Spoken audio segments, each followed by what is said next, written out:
57 నెలలు అయింది మీరు అధికారంలోకి వచ్చి. 57 నెలల్లో అభివృద్ధి ఎక్కడ చేశారు మీరు?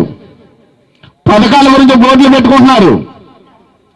మా రైతులు కూడా చెప్తారు, ఇప్పుడు నా చిన్నప్పటి నుంచి చూస్తే ఇప్పుడు దాకా తిన్న ధాన్యం చూస్తే 5 గాజులు అవుతాయి. అవి ఎవరికి కావాలి? ఆ విధంగా సమాధానం చెప్తున్నారు. 5 ఏళ్ళలో మేము పెన్షన్లు ఇచ్చాము. పెన్షన్లు ఏ గవర్నమెంట్ అని ఇచ్చింది? వీళ్ళు ఇచ్చేదేంటి? వీళ్ళ ప్రత్యేకంగా వీళ్ళ పాకెట్లో నుంచి ఇచ్చారా? వీళ్ళ ఇళ్లలో సొమ్ములు తీసి ఇచ్చారు పెన్షన్లు. పథకాలు ఎక్కడి నుంచి ఇచ్చారు? ఈరోజు మనకున్న రేట్లు ఏంటి? ఒక్కడ ఆలోచించండి అమ్మా. మహిళలు వేధింపులకు గురవుతున్నారు.